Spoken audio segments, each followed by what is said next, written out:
Hello दोस्तों, Indira math मस्ती में आप सभी का स्वागत है।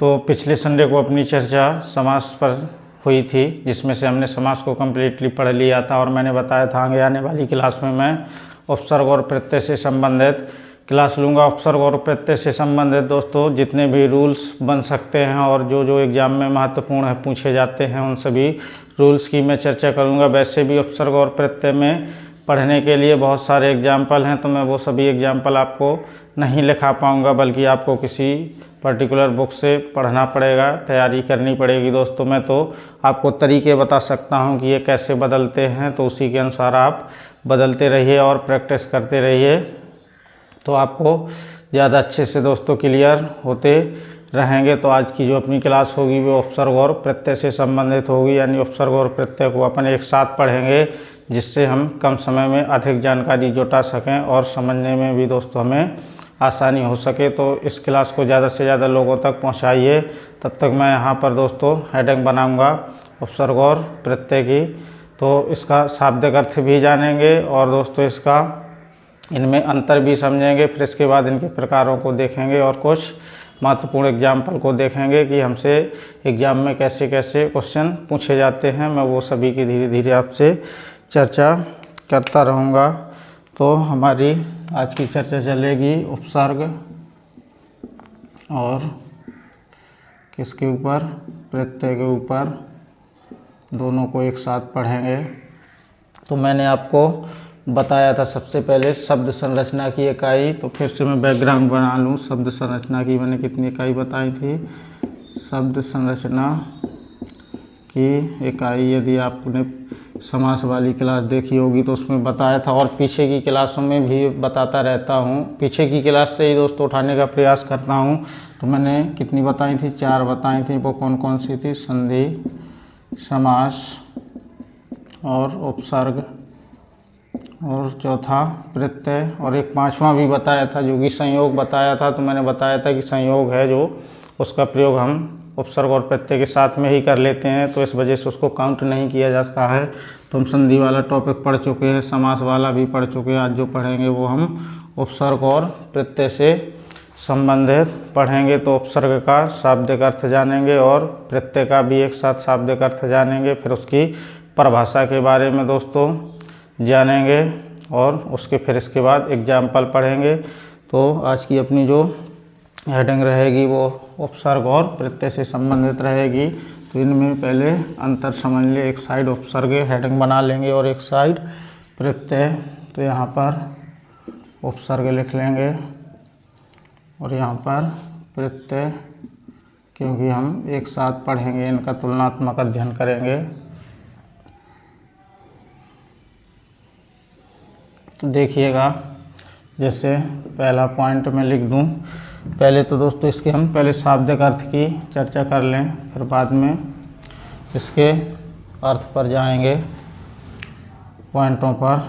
शाब्दिक अर्थ, तो देखिए पहले इसके शाब्दिक अर्थ की बात करें तो इसको तोड़ें यदि, तो क्या बनेगा? ओ प्लस सर्ग। तो इसमें क्या संधि हुई, क्या समास हुआ? तो ना इसके में संधि होती है, और अभी संधि होती है दोस्तों, लेकिन इसमें संधि नहीं है, और ना ही समास है। तो बल्कि इसका योग कैसे हुआ? संयोग के रूप में ये योग हुआ है। कैसा है ये? संयोग की तरह। इसी प्रकार यदि प्रत्यय को तोड़ें, इसके शाब्दिक अर्थ की बात करें, इसकी शाब्दिक अर्थ की, तो इसका योग क्या हो जाएगा? प्रति प्लस अय। तो इसमें यदि हम देखें तो इसमें तो क्या हो गया?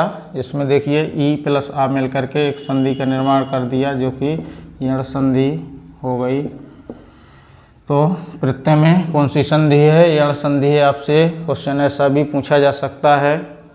अब इसकी परिभाषा जान लें। तो ये दोस्तों क्या शब्द होते हैं या क्या होते हैं, या इनका अर्थ नहीं होता है, इन सभी की हम चर्चा करेंगे। तो मैं इसकी परिभाषा के बारे में चर्चा कर दूं पहले। परिभाषा देखिए, और उपसर्ग में भी उपसर्ग है। देखिए जैसे ये कोई मैंने शब्द लिख दिया, इसके यदि मैं यहाँ पर जोड़ता हूँ, यानी कि दोस्तों प्रारंभ में यहाँ पर जोड़ता हूँ तो वो क्या कहलाता है, उपसर्ग, और इसके बाद में जोड़ता हूँ तो वो क्या कहलाता है, प्रत्यय कहलाता है। यानी कि ये तो हुआ उपसर्ग और ये हो गया प्रत्यय हो गया। तो देखिए ये शब्द था तो इसमें क्या हुआ, कुछ अंश जोड़ा है शब्द का, तो ये क्या हो जाएंगे, अपने शब्द नहीं बल्कि क्या हो जाएंगे, अपने शब्दांश हो जाएंगे। इसी प्रकार प्रत्यय भी क्या हो जाएंगे, शब्दांश हो जाएंगे। तो ये क्या होगा, जो इसका अर्थ होगा, कुछ भी दोस्तों इसका अर्थ हो, इसके प्रारंभ में जोड़ेंगे तो उपसर्ग कहला देंगे और अंत में जोड़ेंगे तो प्रत्यय कहला देंगे। तो इसके अर्थ को क्या कर देंगे, बदल देते हैं ये, या कभी कभी तो दोस्तों ये नया शब्द भी बना देते हैं, तो या इसके अर्थ को बदल देते हैं या नया शब्द बना देते हैं, या दोस्तों कभी कभी इसमें अर्थ में ही विशेषता ला देते हैं। तो हम इसके लिए क्या बोल देते हैं कि ये क्या कर देते हैं, चमत्कार उत्पन्न कर देते हैं। तो पहले तो हमको यही जानने को मिला कि ये शब्द के क्या होते हैं, अंश होते हैं। कभी कभी हमसे सीधा डायरेक्ट क्वेश्चन यही पूछ लिया जाता है कि उपसर्ग और प्रत्यय क्या है, शब्द है, वाक्य है, वर्ण है या शब्दांश है। तो ऐसे ऑप्शन दे करके तो अपन को आंसर शब्दांश में लगाना है, ना कि शब्द में। तो देखिए इसकी परिभाषा की मैं चर्चा कर लूँ।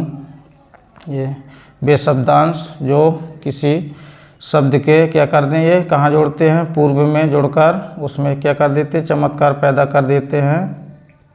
तो इसमें लिख दें वे शब्दांश, इसको याद रखना है, ये क्वेश्चन पूछा जाता है बहुत ज़्यादा। वे शब्दांश जो किसी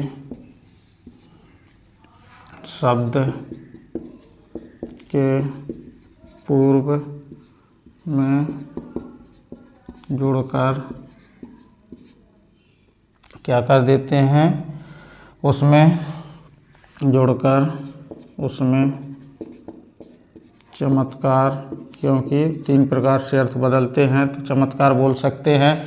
इस प्रकार से बोलना उचित रहेगा, उसमें चमत्कार उत्पन्न कर देते हैं। क्या कहलाता है, उपसर्ग कहलाते हैं। और इसकी परिभाषा की यदि हम बात करें, इसकी परिभाषा की, तो ये भी क्या होंगे, शब्दांश ही होंगे। लेकिन ये कहाँ पर जुड़ते थे, वे शब्दांश जो किसी शब्द के कहाँ पर जुड़ते हैं, पूर्व में। इसको भी याद रखना है, यहाँ से क्वेश्चन पूछा जाता है पूर्व में या प्रारंभ में, लेकिन ये कहाँ जुड़ेंगे, अंत में जुड़ेंगे। तो इसके लिए क्या लिख दूँ, वे शब्दांश जो कोई दोस्तों शब्द होगा जो किसी शब्द के अंत में जोड़कर क्या कर दें, ये भी चमत्कार उत्पन्न कर सकते हैं, चमत्कार उत्पन्न कर देते हैं। तो क्या कहलाता है, प्रत्यय। तो मैंने बताया ये क्या है, शब्दांश हैं, कहाँ पर जोड़ते हैं, किसी शब्द के अंत में जोड़ करके क्या करते हैं, चमत्कार उत्पन्न करते हैं। तो उसको क्या कहते हैं, अपन प्रत्यय कहते हैं। तो अपने ये पॉइंट भी जाना। और दूसरा पॉइंट देखिए, मैं एग्जाम वाले क्वेश्चन ही लिखूँगा, जैसे इसके लिए मैं दूसरा पॉइंट लिख दूँ। ये तो पहला पॉइंट था शाब्दिक अर्थ की, अब दूसरे पॉइंट की चर्चा कर लें। तो ये मैंने क्या बताया, ये क्या होते हैं, शब्दांश होते हैं। एक साथ अच्छे से पढ़ते चलेंगे। ये क्या होते हैं, शब्दांश होते हैं, ये जाना हमने। शब्द का क्या होता है, ये अंश होता है कोई। और ये भी क्या होते हैं, तो ये भी क्या होते हैं, शब्दांश होते हैं, शब्द का अंश होते हैं। तो दूसरा पॉइंट हमने जाना। फिर इसके बाद हम अगले पॉइंट की चर्चा करेंगे। तो तीसरे पॉइंट में क्या लिख सकते हैं हम, इनका क्या नहीं होता, स्वतंत्र कोई अर्थ नहीं होता, इनका स्वतंत्र अर्थ नहीं होता है। यदि दोस्तों उपसर्ग को अलग कर दिया जाए तो उनका कोई अपना वे स्वतंत्र अर्थ नहीं दे पाते हैं। इसी प्रकार प्रत्यय भी क्या होता है, इनका भी कोई स्वतंत्र अर्थ नहीं होता है। तो इसके लिए भी लिख दें, इनका स्वतंत्र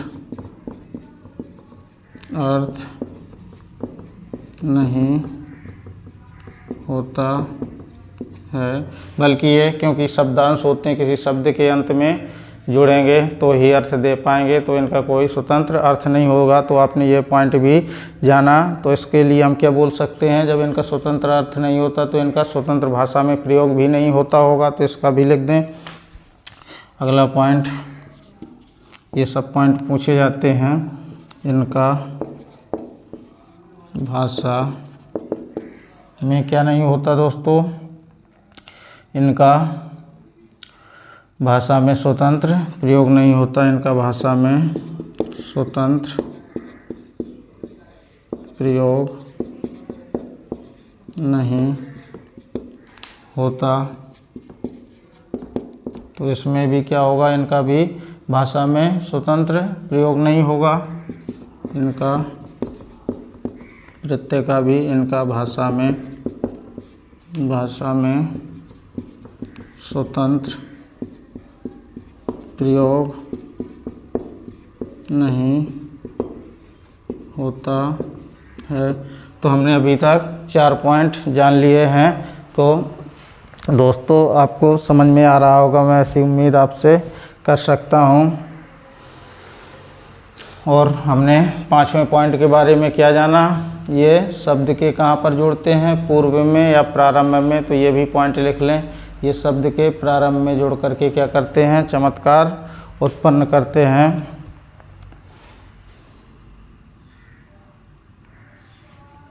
तो 5वां पॉइंट भी लिख दें। ये शब्द के पूर्व में जोड़कर अपना अर्थ देते हैं। और ये भी क्या होंगे, ये शब्द के अंत में, ये पूर्व में थे, ये शब्द के अंत में, ये शब्द के अंत में जोड़कर अपना अर्थ देते हैं। ये सभी पॉइंट आपको समझ में आ रहे होंगे। अगला पॉइंट लिख दूं। इनका प्रयोग दोस्तों बेकारी शब्दों के साथ होता है, क्योंकि शब्द की सबसे अर्थ के आधार पर भाषा की सबसे छोटी इकाई मैंने क्या बताया था, शब्द होती है। तो क्योंकि बेकारी शब्द है, मैंने रूप परिवर्तन के आधार पर जब शब्दों के प्रकार पढ़ाए थे तो उसमें 2 प्रकार बताए थे, एक विकारी शब्द और एक अविकारी शब्द। बल्कि अविकारी शब्दों का तो कोई अर्थ होता नहीं है, और विकारी शब्दों का क्या होता है, अर्थ होता है। तो ये किसके साथ जुड़ेंगे, क्योंकि ये अपना अर्थ देते हैं तो किसके साथ जुड़ेंगे, ये विकारी शब्दों के साथ, ना कि अविकारी शब्दों के साथ। तो ये पॉइंट भी आपको याद रखना है। तो मैं अगले पॉइंट में क्या लिख दूं, इनका प्रयोग विकारी शब्दों के साथ होता है, ऐसा बना दूं। इनका प्रयोग कहाँ पर होता है, विकारी शब्दों के साथ होता है। ये पॉइंट को दोस्तों हमें याद रखना है। ये पॉइंट भी पूछा जाता है, ऑप्शन में दे देगा विकारी और अविकारी शब्द, तो अपना क्या कर देगा, गलत कर देगा क्वेश्चन। और इसका भी लिख लें, इनका प्रयोग भी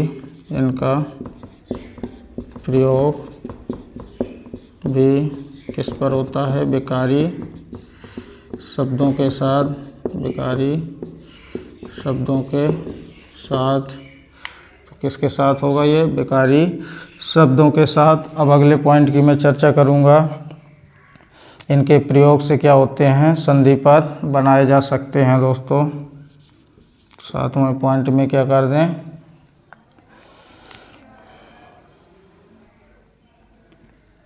जो उपसर्ग है, उपसर्ग के प्रयोग से क्या कर देते हैं, इनके प्रयोग से संधि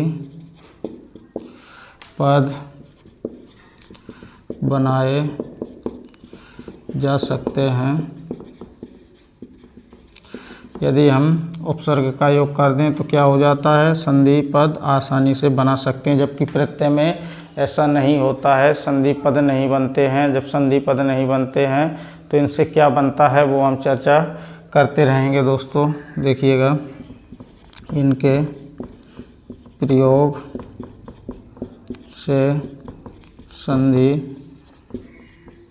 नहीं बना सकते। इस पॉइंट को हमें याद रखना है, ये नेगेटिव पॉइंट है, क्योंकि अभी तक सभी पॉइंट कैसे थे दोस्तों, एक जैसे थे। और अगले पॉइंट की बात करें, इनके योग से दोस्तों समास जो पढ़े हैं हमने, तो सामासिक पद भी बनाए जा सकते हैं। तो इसमें अगला पॉइंट लिख लें, इनके योग यानी कि उपसर्ग के योग से सामासिक या समस्त पद सामासिक पद बनाए जा सकते हैं। इसी प्रकार प्रत्यय के योग से भी सामासिक पद बनाए जा सकते हैं। इनके योग से भी क्या होते हैं, ये सामासिक पद बनाए जाते हैं। और अगले पॉइंट की मैं यदि चर्चा कर लूँ तो इनका योग कैसा होता है, संयोग द्वारा भी इसका प्रयोग हो जाता है। इनका प्रयोग कैसा होता है, संयोग द्वारा। तो संयोग द्वारा भी उपसर्ग का योग होता है। किसके द्वारा, संयोग द्वारा भी उपसर्ग का योग होता है। तो उपसर्ग का योग किस प्रकार से होता है, संयोग द्वारा, क्योंकि इससे क्या होता है, संधि पद भी बनाया जा सकता है और सामासिक पद, जबकि प्रत्यय के योग से संधि पद नहीं बनाया जाता और सामासिक पद बनाया जाता है। तो इसको किस रूप में जोड़ते हैं इसको भी जान लें। जब आपके मन में क्वेश्चन चल रहा होगा कि जब इसको संधि पद नहीं बनाया जाता तो इसको कैसे योग करते होंगे, तो इसके बारे में भी जान लें।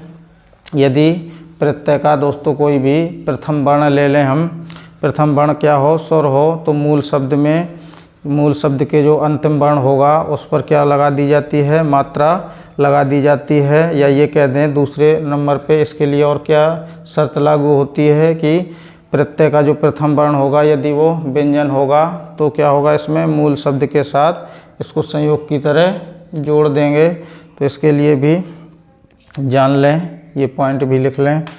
मैं क्या बोलना चाहता हूँ, इस पॉइंट को भी याद रखना है दोस्तों। जैसे मैंने बोल दिया, यदि प्रत्यय का प्रथम वर्ण क्या हो, स्वर हो, यदि प्रत्यय का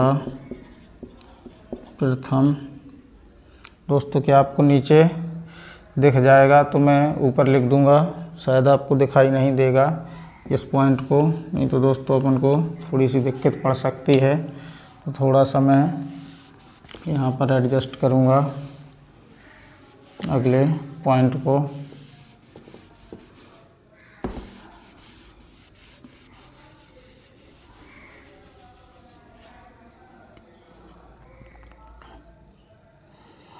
यहाँ पर लिख रहे थे हम, इसमें दोस्तों हम अगले कलर पेन से लिख देंगे। तो दोस्तों मैंने क्या बोला, यदि प्रत्यय का प्रथम वर्ण स्वर हो तो मूल शब्द के अंतिम वर्ण पर क्या लगा दी जाती है, मात्रा लगा दी जाती है। यदि प्रत्यय के प्रथम, यदि प्रत्यय का प्रथम वर्ण क्या हो, प्रथम वर्ण स्वर हो, प्रथम वर्ण स्वर हो, तो मूल शब्द के साथ क्या बोला मैंने, तो मूल शब्द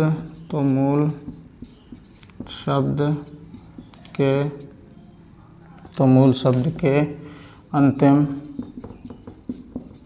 वर्ण पर क्या कर दी जाती है, मात्रा लगा दी जाती है। अब वो मात्रा कैसी लगाई जाएगी इसको भी समझ लीजिए। जैसे मैंने लिख दिया कोई भी दोस्तों समाज लिख दिया शब्द और इसमें एक प्रत्यय जोड़ दिया, तो मैंने क्या बताया, यदि प्रत्यय का प्रथम वर्ण स्वर हो तो इसमें क्या है, ये स्वर आ रहा है आ। यदि प्रत्यय का, ये तो दोस्तों शब्द हुआ ना, प्रत्यय में देखना है प्रत्यय का प्रथम वर्ण क्या हो, स्वर हो, तो इसमें स्वर था ई हो तो मूल शब्द, ये मूल शब्द हुआ, ये क्या है अपना मूल शब्द है। और जबकि ये क्या था, प्रत्यय था, एक प्रत्यय था, क्योंकि अंत में जुड़ रहा है। मूल शब्द के अंतिम वर्ण पर क्या लगा दी जाएगी, मात्रा, तो ये मूल शब्द है, इसके अंतिम वर्ण पर क्या लगा दी जाएगी, मात्रा। तो बल्कि शब्द क्या बनना चाहिए, सामाजिक बनना चाहिए। तो शब्द ये क्या बन जाता है, सामाजिक, क्या शब्द बन जाएगा, सामाजिक। ऐसे एग्जाम्पल दोस्तों हमसे बहुत सारे पूछे जाते हैं। अभी मैं ये सभी एग्जाम्पल आपको बहुत सारे लिखाने वाला हूँ और अगले पॉइंट की चर्चा कर लें।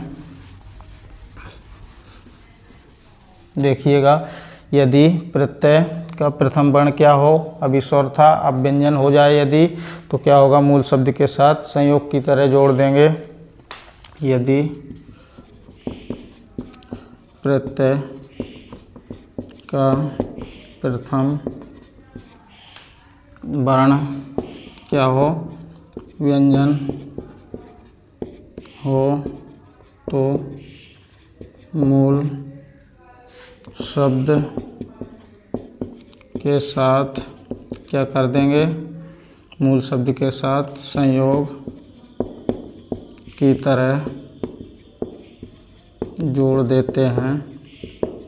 किसकी तरह जोड़ देंगे, संयोग की तरह। बल्कि अपन को नियम नहीं लगाना है कि ये प्रत्यय है, इसका अंतिम वर्ण क्या है, व्यंजन है, तो इसमें व्यंजन संधि कर दें, तो ऐसा नहीं करना, क्योंकि प्रत्यय के योग से तो व्यंजन संधि होती ही नहीं है। जैसे इसका भी एग्जाम्पल समझ लें, जैसे कोई दुकान शब्द हुआ और इसमें दार प्रत्यय हो गया, तो इसके लिए क्या कर देंगे, शब्द क्या बनेगा, दुकानदार, संयोग की तरह ये जोड़ जाएगा ज्यों का त्यों, तो शब्द क्या बना, दुकानदार। तो इसमें अपन ने इन पॉइंटों को जाना और इसके लिए हम अगला पॉइंट नोट डाल के भी लिख सकते हैं। यानी कि मैं क्या लिख दूं, उपसर्ग और प्रत्यय कैसे होते हैं, ये अव्यय स्वरूप होते हैं तथा इनके योग से बने शब्द भी क्या होंगे, अव्यय स्वरूप होंगे। क्योंकि उपसर्ग है और जो प्रत्यय है वो कैसे होते हैं, अव्यय स्वरूप होते हैं, तो इनके योग से जो शब्द बनेंगे वो भी क्या होंगे, अव्यय स्वरूप ही हो जाएंगे। तो इसके लिए भी पॉइंट हम लिख सकते हैं नोट डाल के, क्योंकि ये दोनों में लागू होता है। तो इसके लिए भी पॉइंट लिख लें।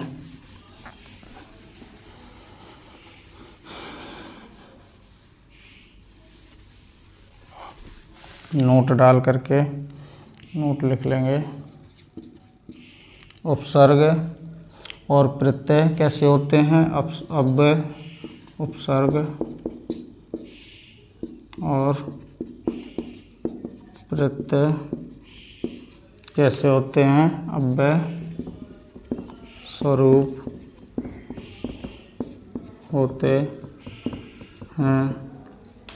उपसर्ग और प्रत्यय अव्यय स्वरूप होते हैं, तो इनके द्वारा बना शब्द भी कैसा होगा, अव्यय स्वरूप होगा, अव्यय स्वरूप होगा। तो ये पॉइंट भी आपने जाना। अब हम दोस्तों उपसर्ग और प्रत्यय का तुलनात्मक अध्ययन कर चुके हैं। अब अपन थोड़ा सा प्रत्यय के प्रकारों के बारे में चर्चा कर लेंगे। तो उपसर्ग दोस्तों यहीं तक सीमित होता है, बल्कि उसमें कौन सा उपसर्ग है और कौन सा नहीं है ये आपको पहचानना आना चाहिए। तो मैंने आपको तरीके बता दिए हैं कि इनको कैसे पहचानना है, और पहचानना दोस्तों आपको आना चाहिए। मैं तो सिर्फ आपको तरीका ही बता सकता हूँ, बहुत सारे एग्जाम्पल तो आपको नहीं लिखवा सकता। अब अपन पढ़ेंगे, अगली हेडिंग रहेगी प्रत्यय के प्रकार की। अगली हेडिंग क्या रहेगी, प्रत्यय के प्रकार। प्रत्यय के प्रकार की चर्चा करेंगे। ये प्रत्यय लिखा है, क्या लिखा है, प्रत्यय के प्रकार। तो प्रत्यय के कितने प्रकार होते हैं, तो 2 प्रकार होते हैं, तद्धित प्रत्यय और कृत प्रत्यय। तो पहला लिख लेंगे तद्धित प्रत्यय। पहला क्या हो जाएगा, तद्धित प्रत्यय। तो इसकी चर्चा करें, तद्धित प्रत्यय क्या होता है और कृत प्रत्यय क्या होता है दोस्तों। तो वे प्रत्यय होते हैं जो संज्ञा, सर्वनाम, विशेषणों के साथ जुड़ते हैं, तो वो क्या कहलाते हैं, तद्धित प्रत्यय कहलाता है। जबकि कृत प्रत्यय में क्या होता है, क्रिया, धातु पदों से जुड़ने वाले पद क्या कहलाएंगे, कृत प्रत्यय। जबकि संज्ञा, सर्वनाम और विशेषण से जो बनेगा वो क्या कहलाएगा, प्रत्यय कहलाएगा। तो इसके लिए मैं क्या लिख सकता हूँ, वे प्रत्यय जो संज्ञा, सर्वनाम, विशेषण शब्दों के साथ जुड़ते हैं।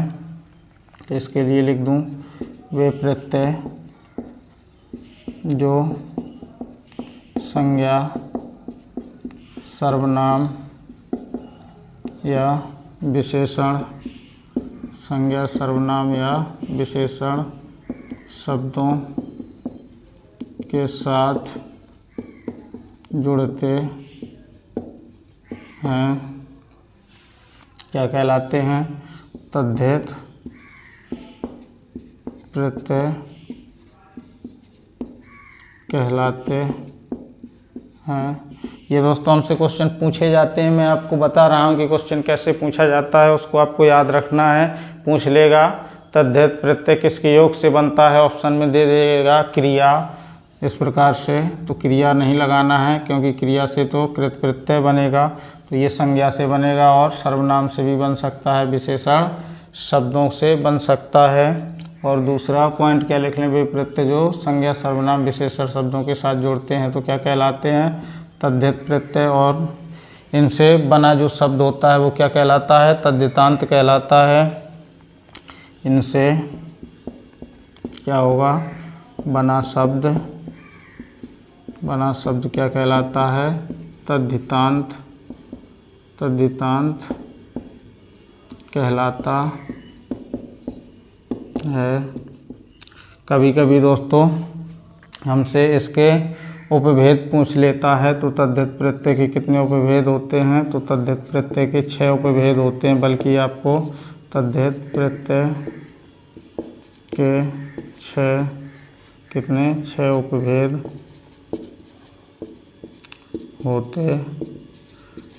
आपसे दोस्तों तद्धित प्रत्यय से इतना डीपली क्वेश्चन नहीं पूछा जाएगा, लेकिन यदि आप जानना चाहते हैं तो मैं 6 के नाम लिख दूंगा, तो सिर्फ आप नाम को ही याद रखिए, वहाँ से क्वेश्चन इतना डीपली नहीं पूछा जाएगा आपसे, तो सीधा ही एग्जाम्पल पूछा जाता है। तो तद्धित प्रत्यय के कितने उपभेद होते हैं, 6 उपभेद होते हैं, तो उसको जान लेंगे कौन कौन से। तो पहला क्या हो जाएगा, जैसे मैं लिख दूँ दोस्तों, कौन सा, कर्तावाचक तद्धित प्रत्यय। पहले प्रकार की बात कर लें, कर्तावाचक तद्धित प्रत्यय, और दूसरा भाववाचक तद्धित प्रत्यय हो जाएगा। तीसरा संबंधवाचक तद्धित प्रत्यय, और अगला ऊनतावाचक या हीनतावाचक भी उसी को बोल देते हैं। और अगले प्रकार की बात करें तो अत्यावाचक हो जाएगा, और अगला स्त्री बोधक हो जाएगा। तो इसकी भी चर्चा कर लें, तो क्या लिख दूं मैं, इसके लिए कर्तावाचक तद्धित प्रत्यय पहले प्रकार की चर्चा करें तो क्या हो जाएगा, कौन सा प्रकार हो जाएगा दोस्तों, कर्तावाचक तद्धित प्रत्यय। पहले प्रकार की बात करें क्या हो जाएगा, कर्तावाचक तद्धित प्रत्यय। और अगले प्रकार की हम चर्चा कर लें तो इसमें क्या हो जाएगा, भाववाचक तद्धित प्रत्यय। अगला क्या हो जाएगा, भाववाचक तद्धित प्रत्यय। तीसरे पॉइंट की चर्चा करें तो तीसरे पॉइंट में हम क्या लिख सकते हैं, संबंधवाचक तद्धित प्रत्यय। कौन सा होगा, संबंधवाचक। मैं बताऊंगा इनसे कैसे क्वेश्चन पूछा जाता है। संबंधवाचक तद्धित प्रत्यय, ये दोस्तों तद्धित प्रत्यय लिखा है, आप यहाँ लिख लेना, ये नहीं कि आप भी खाली छोड़ दो जैसे मैं छोड़ रहा हूँ, तो मैं तो समय की बचत करने का सोच रहा हूँ। अगला ऊनतावाचक या लघुतावाचक क्या लिख दूँ मैं, ऊनता या लघुता वाचक तद्धित प्रत्यय। और पांचवा प्रत्यय का क्या नाम हो जाएगा, तो पांचवें प्रत्यय में हम क्या लिख सकते हैं, अत्यावाचक तद्धित प्रत्यय। तो अगला क्या हो जाएगा, अत्यावाचक तद्धित प्रत्यय। और लास्ट इसका जो प्रकार रहता है वो क्या होता है, स्त्री वाचक तद्धित प्रत्यय। बस सिर्फ आपको दोस्तों यही 6 नाम याद रखने हैं, तो आपको ज़्यादा इनके एग्जाम्पल नहीं जानना है, बल्कि वो एग्जाम्पल आपको बन जाएंगे। प्रत्यय में आपसे ऐसा नहीं पूछा जाएगा कि इसमें कौन सा है, कर्तावाचक तद्धित प्रत्यय है या भाववाचक, तो ऐसा क्वेश्चन नहीं पूछा जाएगा। तो इसमें क्या होगा, इसमें कर्ता होगा, इसमें भाव होगा। तो ये सब आपको जानने की कोई आवश्यकता नहीं, बल्कि 6 प्रकार आपसे तो क्वेश्चन पूछा जाएगा कि निम्नलिखित में से कौन सा तद्धित प्रत्यय का उपभेद है या कौन सा नहीं है। ऐसा ही क्वेश्चन आपसे पूछा जा सकता है पॉजिटिव और नेगेटिव पॉइंट बना करके। तो आपने तद्धित प्रत्यय के बारे में जाना है। तो इससे क्या होगा, ये संज्ञा या सर्वनाम से बनेगा। जैसे हम कोई भी दोस्तों प्रत्यय लिख सकते हैं, अभी अपन चर्चा करेंगे बहुत अच्छे से धीरे धीरे। अब अगले में प्रत्यय की चर्चा करूं दूसरे, तो कृत प्रत्यय की अगला कौन सा लिख दूं मैं, यहीं पर दोस्तों एक साथ दोनों को पढ़ लेंगे तो ज़्यादा दोस्तों सरलता होगी पढ़ने में। कृत प्रत्यय या कृदंत प्रत्यय बोलते हैं इसको, क्या बोलते हैं, कृत प्रत्यय, या इसी को क्या बोल देते हैं, कृदंत प्रत्यय। प्रत्ययों के प्रकार पढ़ रहे हैं हम। तो ये क्या होता है, इसमें क्रिया, ये संज्ञा और सर्वनाम शब्दों के साथ जोड़ते थे, तो ये किसके साथ जोड़ेंगे, कृत प्रत्यय, क्रिया या धातु पदों के जुड़ने वाले प्रत्यय क्या कहलाते हैं, कृदंत प्रत्यय कहलाते हैं। तो इसके लिए क्या लिख दूं मैं, क्रिया या धातु पदों, क्रिया या धातु पदों के साथ जुड़ने वाले प्रत्यय क्या कहलाते हैं, कृत प्रत्यय कहलाते हैं, कृत प्रत्यय कहलाते हैं। और जो इनसे शब्द बनता है, इनसे बना शब्द क्या कहलाता है, कृदंत कहलाता है। क्या कहलाएगा दोस्तों, इनसे बना शब्द क्या कहलाएगा, कृदंत। जैसे ये क्या कहलाता था, इनसे बना शब्द तद्धितांत, तो इनसे बना शब्द क्या कहलाएगा, कृदंत कहलाएगा, कृदंत कहलाता है। मैं दोस्तों इस वजह से आपको एग्जाम्पल अभी नहीं लिखा रहा हूँ, क्योंकि आपको मैं सब पढ़ा चुका हूँ, क्रिया क्या है, धातु क्या है और संज्ञा क्या है, सर्वनाम क्या है। यदि आपने वो क्लासें नहीं देखी हैं तो आप उन क्लासों को देखिए, तभी आगे की क्लासें समझ में आएगी। मैं दोस्तों फालतू का समय नष्ट नहीं करूँगा कि मैं वही एग्जाम्पल यहाँ पर लिखूँ, तो दोस्तों ऐसे में समय ज़्यादा खर्च होगा और हम थोड़ा दोस्तों कम पढ़ पाएंगे। तो आपको पढ़ना पड़ेगा, इसलिए आप शुरुआत से क्लासों को देखिए। अभी मैं कोई एग्जाम्पल नहीं लिखूँगा, मैं 1-2 एग्जाम्पल ही बताऊँगा, उन्हीं की मदद से आप बहुत सारे एग्जाम्पल निकाल सकते हैं। तो जैसे दोस्तों अगला, इसके लिए मैं एग्जाम्पल क्या लिख सकता हूँ, पहले तो इसके भी उपभेद जान लें। तो इसके कितने उपभेद होते हैं, तो कृत प्रत्यय के कितने उपभेद होंगे, 5 उपभेद होते हैं। तो इसके भी लिख लें, कृत प्रत्यय, कृत प्रत्यय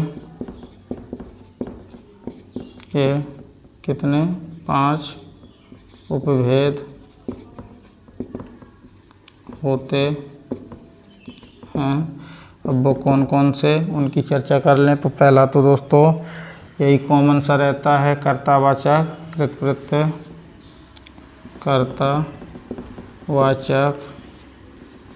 कृत प्रत्यय।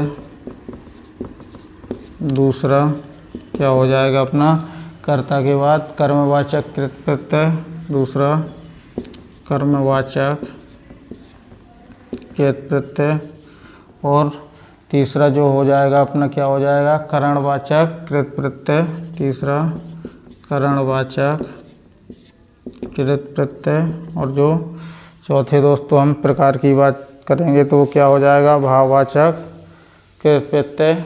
चौथा क्या हो जाएगा, भाववाचक कृत प्रत्यय, भाववाचक कृत प्रत्यय। और पांचवा क्या हो जाएगा, क्रिया बोधक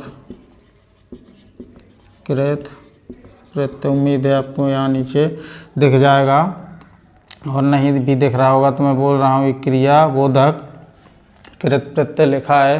तो ये सिर्फ आपसे इतना ही पूछा जाएगा। ये एग्जाम्पल दे के इसमें लगा सकता है, पूछ सकता है निम्नलिखित में से कौन सा तद्धित प्रत्यय का भेद नहीं है, कौन सा कृत प्रत्यय का भेद नहीं है, या कौन सा कृत प्रत्यय का भेद है, कौन सा तद्धित प्रत्यय का भेद है। तो आपसे ऐसे क्वेश्चन पूछे जा सकते हैं। कभी प्रत्यय पूछ लेता है, कभी उपसर्ग पूछ लेता है, कभी दोस्तों उसका मन होगा तो मूल शब्द पूछ लेता है।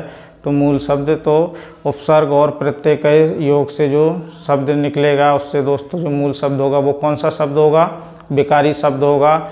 या ऐसा भी पूछ सकता है उपसर्ग और प्रत्यय के योग से जो शब्द बना था उससे निकला हुआ शब्द कैसा होता है, विकारी या अविकारी। तो क्वेश्चन है दोस्तों आपसे किस टाइप में घुमा करके वो पूछना चाह रहा है, ये आपको सब प्रकार से तैयार रहना पड़ेगा। अब देखिएगा मैं कोई जैसे आपसे कोई भी दोस्तों एक क्वेश्चन पूछ लूँ, देखिए क्वेश्चन कैसे पूछे जाते हैं। कहो तो मैं क्वेश्चन की ही चर्चा कर लूँ, नहीं तो दोस्तों क्लास को आगे बढ़ाएं।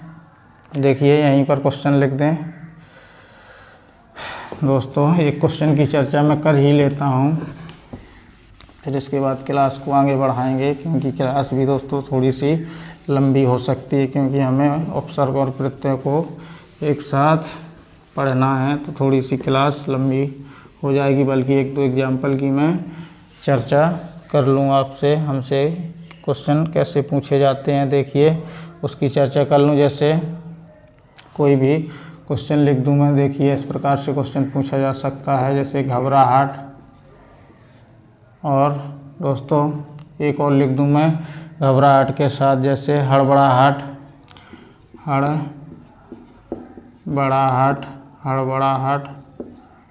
और भी लिख दूँ, खूब लंबा क्वेश्चन पूछ लूँ मैं, इसमें बहुत सारे क्वेश्चन बनाने वाला हूँ, जैसे चिकनाहट, चिकनाहट। इसमें से आपसे पूछ लिया जाए प्रत्यय कौन सा, देखिए मैं दो तीन क्वेश्चन पूछ रहा हूँ। पहला पूछ लिया प्रत्यय कौन सा है, पहला क्वेश्चन तो ये बना लिया। देखो क्वेश्चन पूछने के तरीके बता रहा हूँ किस प्रकार से क्वेश्चन पूछा जा सकता है। इस प्रकार से भी पूछा जा सकता है, उपर्युक्त, उपर्युक्त। अगला क्या पूछा जा सकता है, उपर्युक्त में से किस में क्या नहीं है, कृत प्रत्यय नहीं है। उपर्युक्त में से किस में कृत प्रत्यय नहीं है। दूसरा क्वेश्चन तो यही पूछा जा सकता है कि असंगत विकल्प का चयन कीजिए। तीसरा क्वेश्चन क्या पूछा जा सकता है आपसे, असंगत प्रत्यय का पद अलग करना है, यानी कि असंगत प्रत्यय को अलग कीजिए। ये क्वेश्चन हो गया तीसरा। देखिए एक ही क्वेश्चन में कितने सारे क्वेश्चन पूछ सकता हूँ एग्जाम्पल। दोस्तों एग्जामिनर कितने क्वेश्चन आपसे पूछ सकता है, उपर्युक्त में से तद्धित, इसमें क्या पूछा जा सकता है आपसे, तद्धित प्रत्यय किस में है, तद्धित प्रत्यय वाला शब्द बताइए।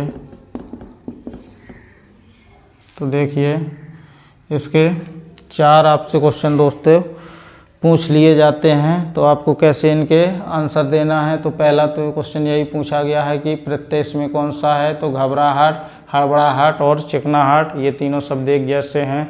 तो इसमें से हमें मूल शब्द को छांटना आना चाहिए। तो प्रत्यय क्या होता है, ये किसी भी शब्द के यहाँ जुड़ते हैं दोस्तों, अंत में जुड़ते हैं। तो अंत में जुड़ रहे होंगे, तो यहाँ से शब्द निकाला तो घबराना शब्द निकलेगा। क्या हो जाएगा, घबराना में से शब्द प्रत्यय कौन सा है, आहट प्रत्यय है। तो इसमें कौन सा प्रत्यय, जैसे हड़बड़ाहट, तो हड़बड़ाना शब्द हो गया आहट प्रत्यय। इसी प्रकार से चिकना शब्द हो गया और यहाँ से आहट प्रत्यय। तो क्या हो जाएगा, इसमें प्रत्यय कौन सा है, तो घबराहट और हड़बड़ाहट में आहट प्रत्यय है। तो पहले का आंसर तो क्या हो जाएगा हमारा, आहट, क्योंकि हमसे प्रत्यय पूछा गया है तो इसका आंसर क्या होगा, आहट हो जाएगा। उपर्युक्त में से किसमें कृत प्रत्यय नहीं है, ये पूछ लिया गया है आपसे।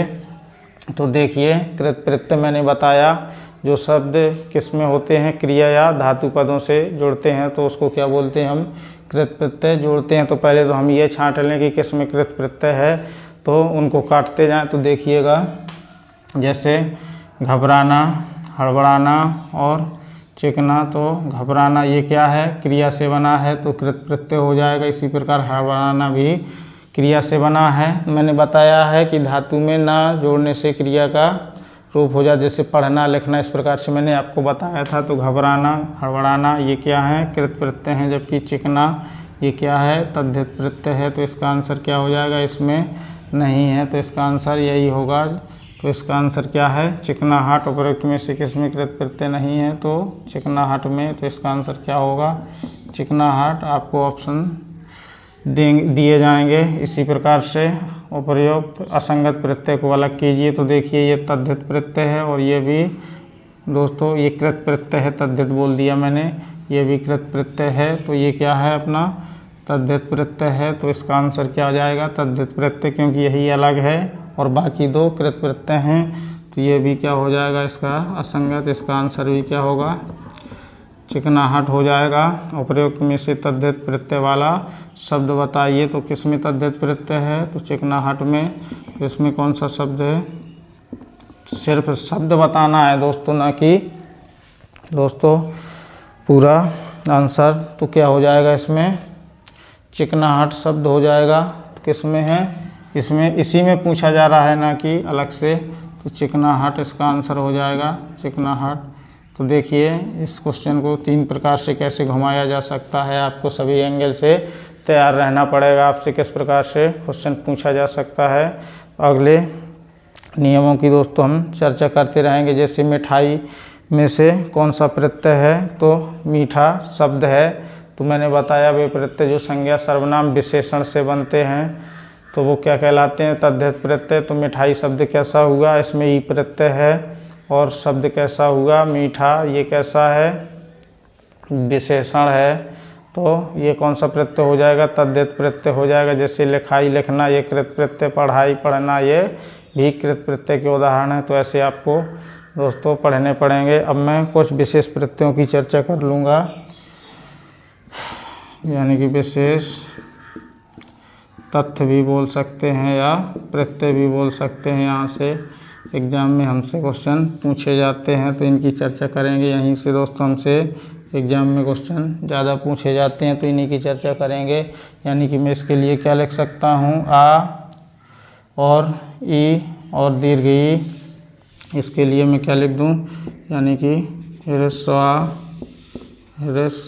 आ और क्या लिख दिया मैंने, ह्रस्व ई और दीर्घ ई प्लस इसके साथ, या ये लिख दें ह्रस्व ई दीर्घ ई और क्या लिख दूँ मैं, एक, या ए लिख दूँ, या लिख दूँ, आयन लिख दूँ, आयन लिख दूँ।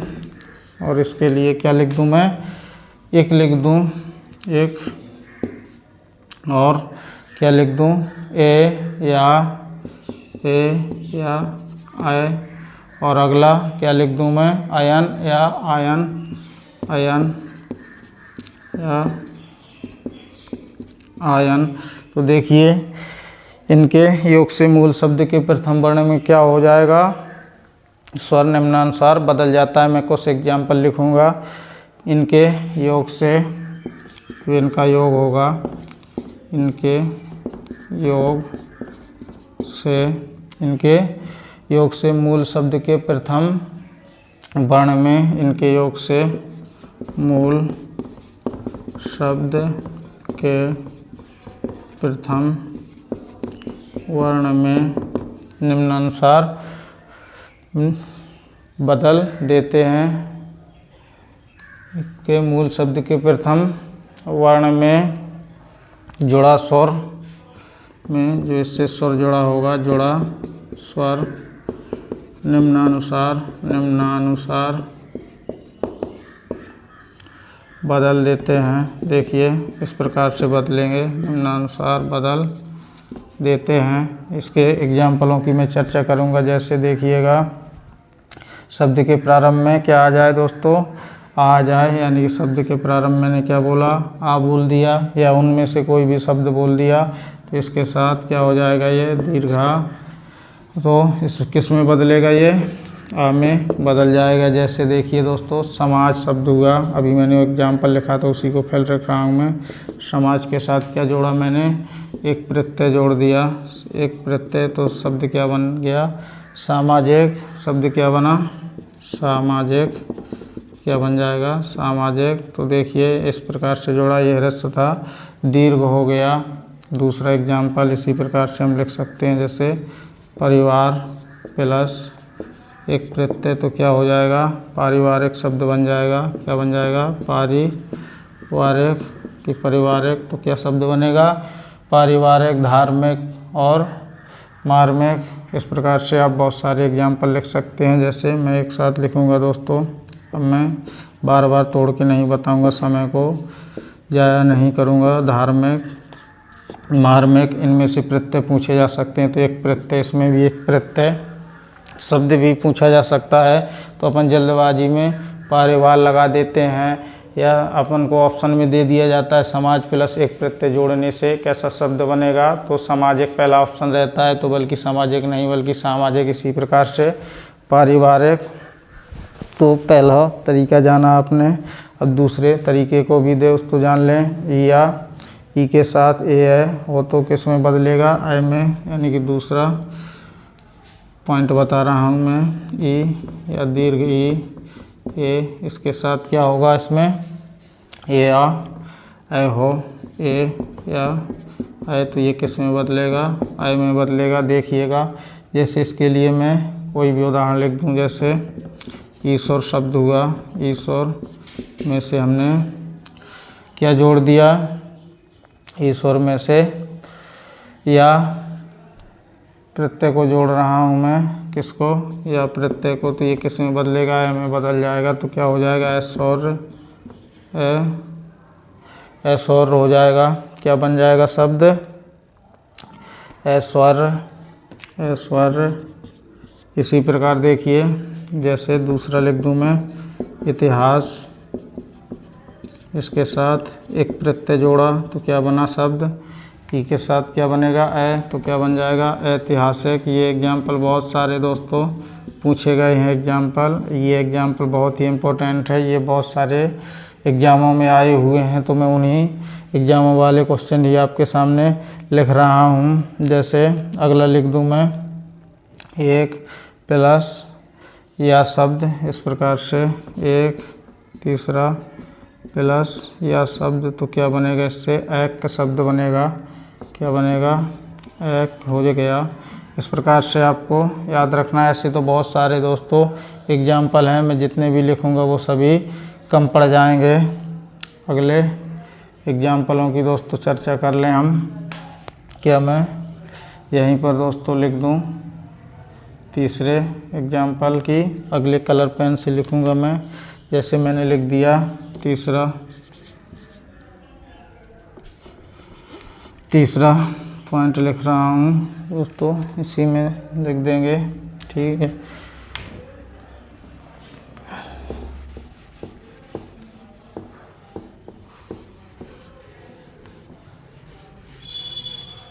खूब सारे एग्जाम्पल हैं दोस्तों मेरे पास, लेकिन मैं ज़्यादा आपका समय खर्च नहीं करना चाह रहा हूँ। हम विशेष प्रकार के प्रत्ययों की चर्चा कर रहे हैं, उसमें से मैं दोस्तों में आपको अगला पॉइंट बता रहा था, यानी तीसरा पॉइंट इसमें क्या हो जाएगा, जैसे उ और इसमें दीर्घ उ, इसमें और क्या हो जाएगा, ओ का योग हो जाए या ओ आ जाए, ये किस में बदलेगा, औ में। देखिएगा जैसे इसके लिए एग्जाम्पल लिख दूँ मैं, उदार शब्द लिख दिया और या प्रत्यय जोड़ा, तो इससे क्या बन गया, औदार्य शब्द बना। इसी प्रकार और भी एग्जाम्पल लिख दूँ मैं, जैसे बहुत सारे हैं। देखिए दोस्तों कितना अच्छा एग्जाम्पल लिख रहा हूँ। सूर्य प्लस या तो क्या बनेगा शब्द, शौर्य बनेगा। इसी प्रकार से और भी देखिए, उपचार प्लस या, ये भी शब्द बहुत अच्छा है, उपचार प्लस एक प्रत्यय, इसमें एक प्रत्यय का योग हुआ तो क्या हो गया, औपचारिक, क्या हो गया, औपचारिक शब्द बना। इस प्रकार से और भी आप बहुत सारे एग्जाम्पल लिख सकते हैं, जैसे राघव, लाघव, मानव, तो इनमें आप प्रत्यय है, मनु, उपसर्ग, इस प्रकार से वो मूल शब्द, इस प्रकार से आपको छांटना आना चाहिए। जैसे दोस्तों मैं अच्छे अच्छे एग्जाम्पल लिखा रहा हूँ, जैसे दैत्य शब्द हुआ तो द्वितीय मूल शब्द हुआ, और या प्रत्यय हुआ, जैसे विधि प्लस या तो वैध हो गया। देखिएगा ये एग्जाम्पल भी बहुत अच्छा है। अब मैं दोस्तों किसी नियम की चर्चा नहीं करूँगा, मैं सीधा एग्जाम्पल ही लिखूँ दोस्तों। विधि प्लस या प्रत्यय तो शब्द क्या बना था, वैध बनेगा। इसी प्रकार और भी, जैसे द्वितीय प्लस या, ये भी एग्जाम्पल बहुत अच्छा है, राक्षस वाला। द्वितीय प्लस या तो क्या बना, दैत्य। और भी एग्जाम्पल जैसे नीति प्लस एक नैतिक, राजनीतिक, राजनीति प्लस एक।